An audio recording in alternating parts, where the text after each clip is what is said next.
Right, okay, welcome everybody to Kim's video journal. Today's date is Sunday the 6th of September 2020. We're going to do the usual, which is ask her questions, a couple of other bits and pieces, and then Kim's usual chat about her journey with PCA and her past and everything. So, the questions. What is your name? Kim Poulter. How old are you? 57. What is your date of birth? 22nd of July 1963. Who are you talking to? My husband Steve. How many children have you? 4. What are their names? Leslie, Christopher, Carly and Michael. What season are we in? I think we are just about in autumn. What are your grandchildren's names? Alfie and Leia, Corey and Sky and Mia. What's your favourite colour? Orange. Name a fruit beginning with the letter P. Wonderful. What was the last job that you did? I was an advanced nurse practitioner working with bowel cancer.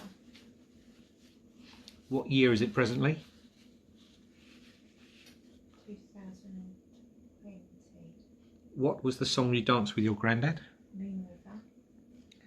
What is 100 minus 2?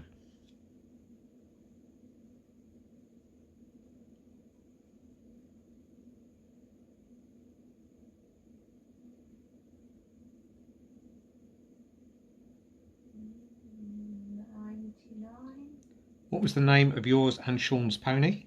Angus. What is your favourite hobby? Horse riding. What town do we presently live in? Battlesbridge. What day is Christmas Day? 25th of December. Hold up 3 fingers. 1, 2, 3. Name a Carpenter song you like to sing to. I'm on top of the world.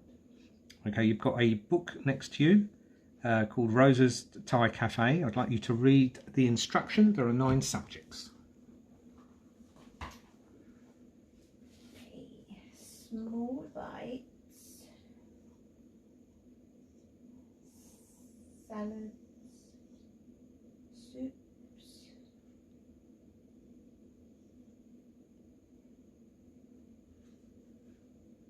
Rice.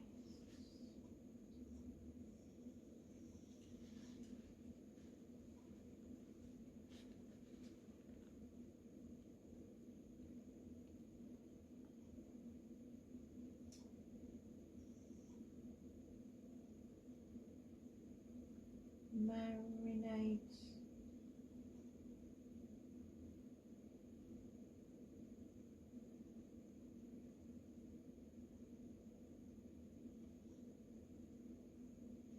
Sweetens. I'm sorry, I've missed some out. I know I have. Doesn't matter. Okay. Anything happened last week that you've stuck in your mind or enjoyed? Or... It has been a really busy week. Oh, they're going to fall off. Excuse me. It's been a really busy week because we had our my brother-in-law and his wife came down because we were renewing our wedding vows. It's our 30th wedding anniversary. Is that right? 30? No. 20th wedding anniversary. We've been together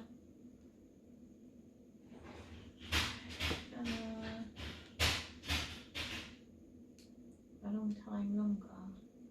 Just 25 years. 25 years. Yeah, so we've been married 25 years. Together 25 years. And we had a spiritual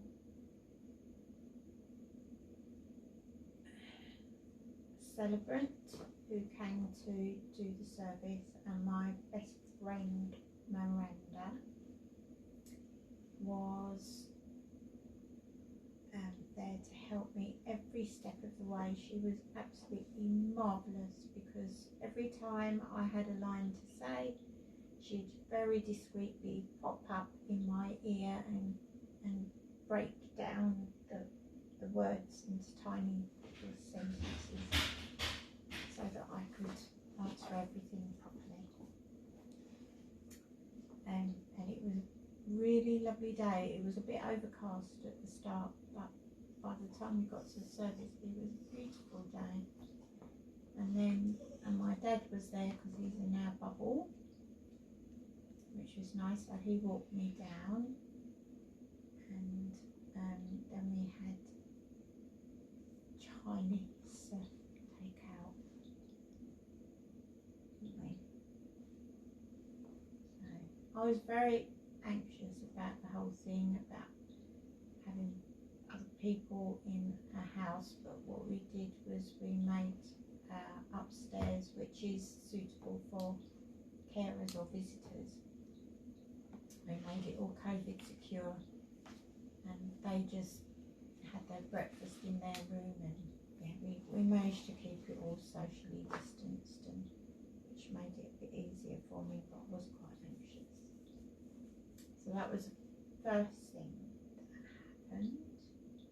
What was so lovely though is that I knew my mum, who passed away a year ago.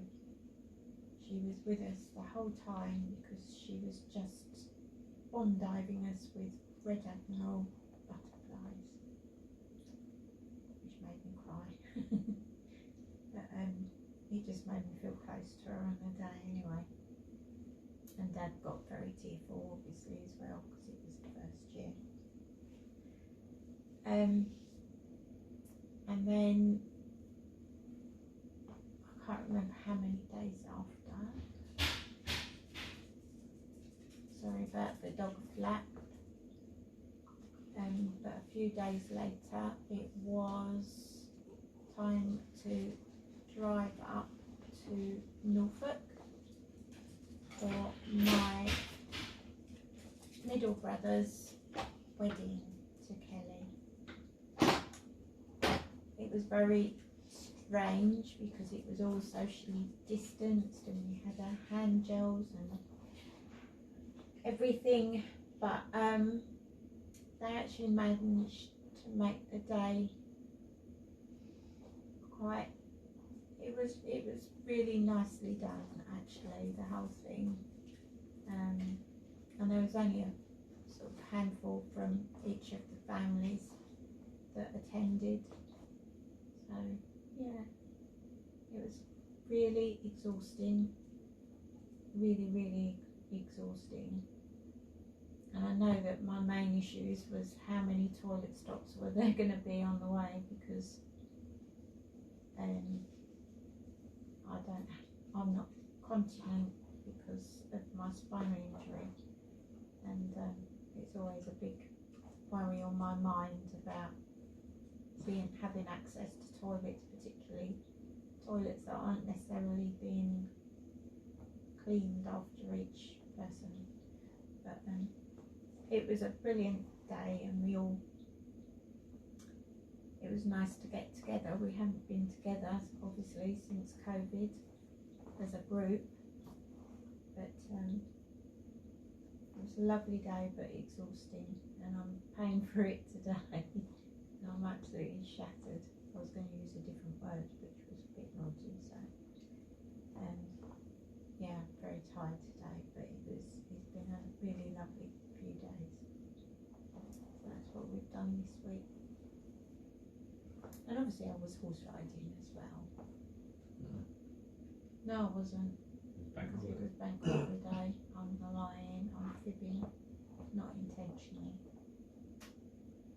Okay, so your video last week, you were in hospital, you had to have an emergency operation, you were worried about not being able to walk again, and then obviously it's from there onwards. So off you go. So, waking up from my surgery, which was 7.5 hours long, with complications along the way. Trust me.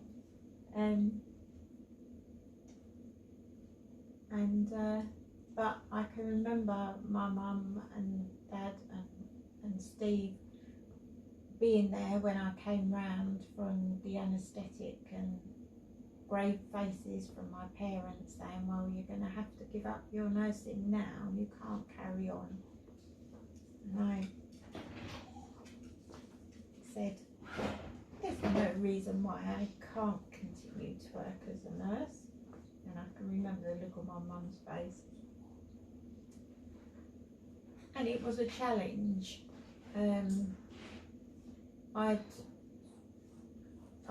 been very independent all my life, and I like to think that I did the absolute best that I could to look after my family.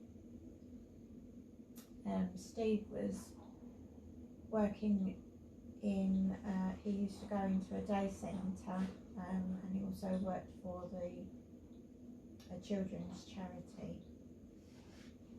So we weren't on big salaries at all.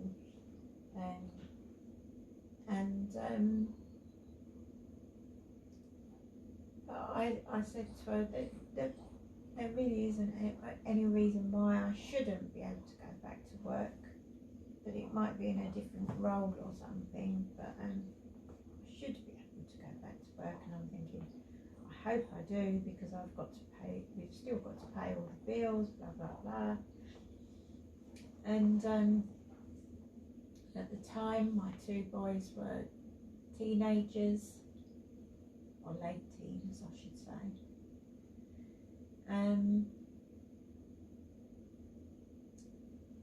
So anyway, I had quite a lot of physio. A lot of it wasn't, I just couldn't tolerate, because the damage to my spinal cord was quite severe. Well, it was severe, and what they classify as an incomplete paraplegic. Basically, the left side of me from the waist down is numb. Oh, thank you. Auxiliary 1. That's Alexa just randomly coming on call. So I have no sensation from the waist down to all the way down on my left leg, and on my right leg I'm numb down as far as my thigh on the other leg. I had no balance. When I was discharged home, I had to have a Zimmer frame to try and get around downstairs, and the council, because we lived in a council house, and they got a stair lift put in, so that when I was home alone I still had a way of, at the time, getting up to go to the toilet. But that wasn't particularly successful, because my legs would frequently give way. I had lots of falls. So in the end the council turned the bathroom, which was tiny, into a bigger wet room up there, with all the grab rails and everything that I needed.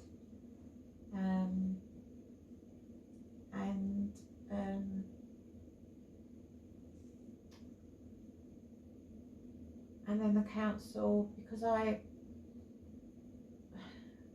there wasn't a downstairs toilet, so we had, the council came back and put one of these toilets that you sort of flush,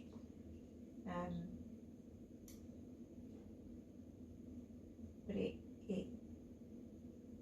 gets rid of it by churning it all up. I can't remember what the proper word of it is, but anyway, it meant that I didn't have to stress about getting upstairs whilst I was home alone. And it took the better part of a year before I was in a position where I felt from a wheelchair I would be able to return to work. From there it took many months in the planning, because I was the first nurse in the trust. There were other disabled nurses working in the trust, but I was the first wheelchair user.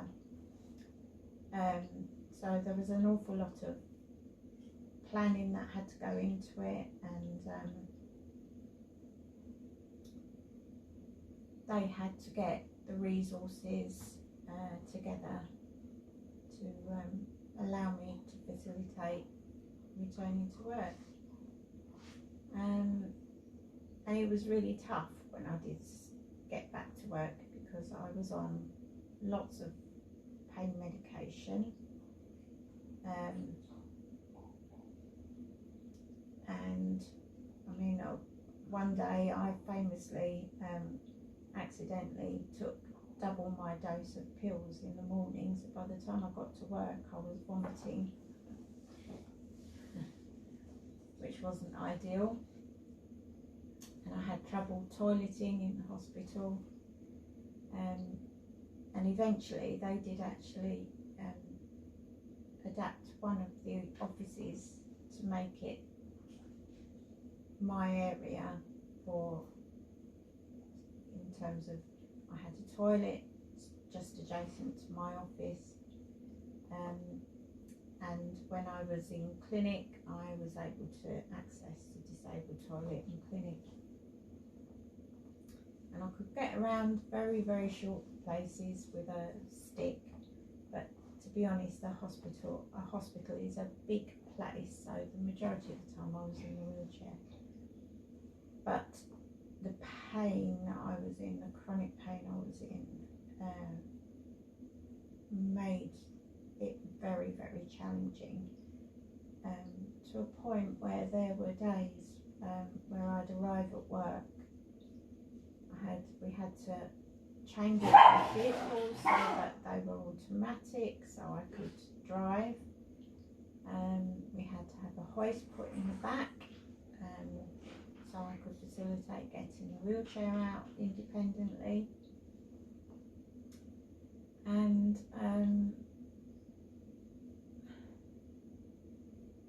hospitals are not easy places to get around when you have to use the whole of the hospitals. All the training was done up a very steep hill, for example. I built up huge muscle bulk in my shoulders and my core because of using those to get around. But it didn't negate the chronic pain I was in. And then one of the consultants suggested that I saw another doctor in the trust, because he thought he'd heard that there were some treatments that were going on that were quite new. So I got referred to my lovely Dr. Thompson, and he agreed to give me a trial of a spinal cord stimulator, which involves being awake, but some anaesthetics, not false anaesthetics. I had to be awake because they were working on my nerves. It was quite a primitive one, the first spinal cord stimulator that I got, actually. It was a bit like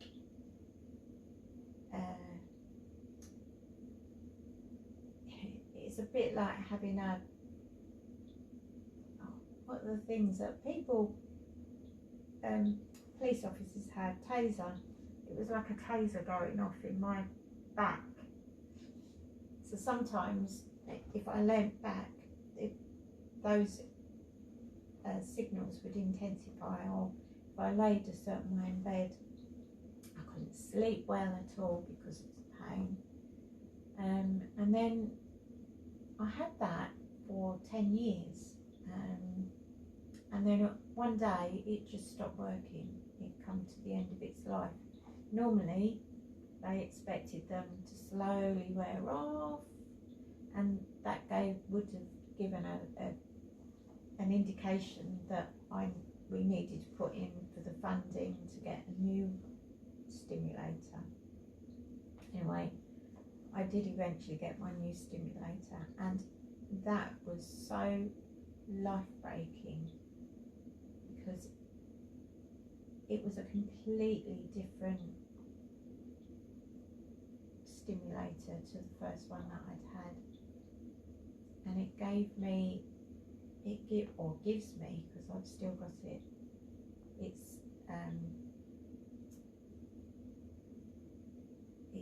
it charges remotely, and I just have to once a week put a belt on just to top it up to keep these impulses, and it's the only way I can describe it is like the waves on the water, and it's just these gentle waves that waft over, and it's just enough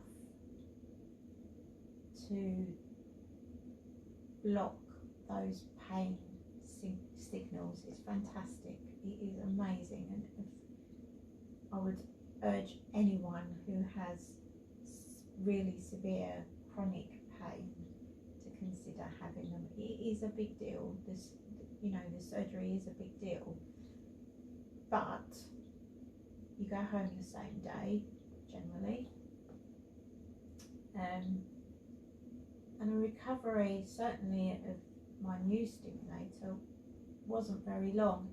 You have to take it easy purely because you've got to let all the cables get embedded to make everything secure inside, but it really wasn't.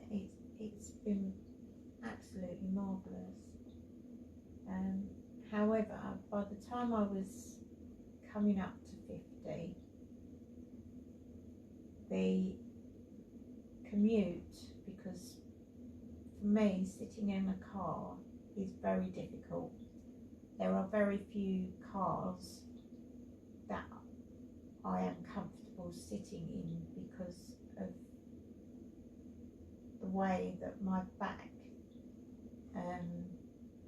the surgery and everything on my back, I can't, the damage that was done, I can't sit for very long periods of time. So travelling to and from work was a big issue, and it was beginning to really wear on me. I was doing, by this time I was working as an advanced nurse practitioner with bowel cancer patients, and I was working 50 plus hours every week after week, and it just got too much. And Steve had been working for a children's charity for many years, and they lost their funding around about the same time. I had taken the decision to sue the hospital, and I got payout to help me with my daily activities of living. So I suggested to Steve that he became my full-time carer. So when my 50th birthday came, Steve took on that role and remains to be my single carer, unless my pre-COVID I used to go out with my dad quite a lot.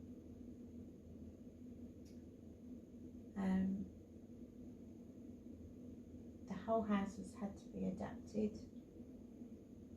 We moved to a new home, and that all had to be adapted. So there's ramps everywhere, grab rails everywhere, all sorts of adaptation. The doorways had to be widened, and so the wheelchair would go it through easily, and we even found a place where we could adapt the upstairs to be a carer's accommodation or visitors, and that's how we've continued to work, and it works really well.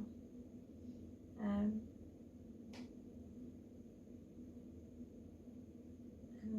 it means I've always got a companion,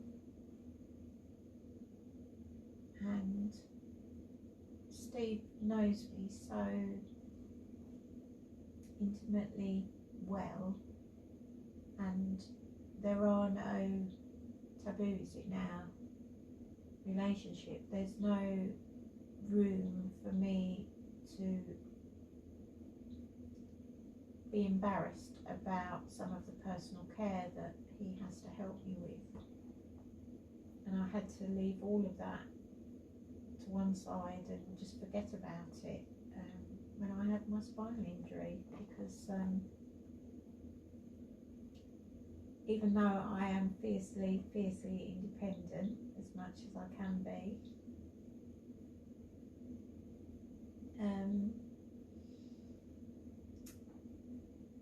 I'm not stupid enough to be bloody minded and say, well, I'm not going to accept having help, because that kind of defeats the object of trying to be independent in a roundabout way, if you kind of get my meaning. It took a long time to come to terms with it.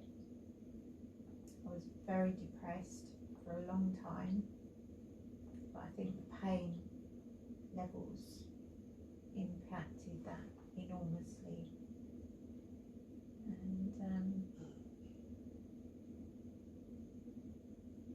and then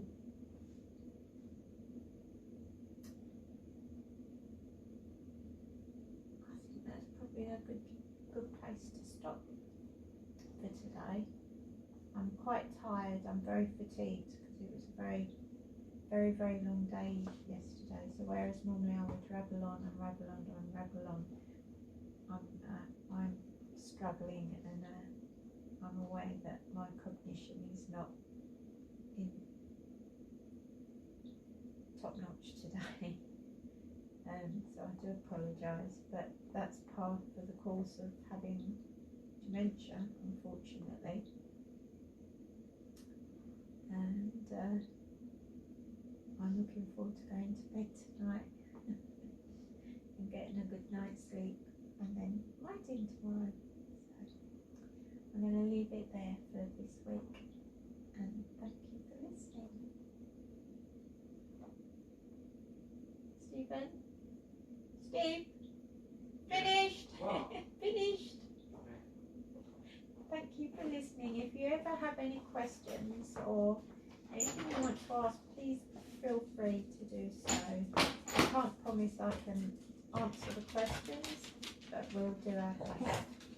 And so then, yes, if you're living with dementia and you're struggling, do feel free to contact us. And I can't promise you I can make any dramatic changes for you, but sometimes a different perspective from someone with the same condition can change the way your outlook. So, yeah. Thank you. Okay, thank you everyone for listening, and we will hopefully see you next week.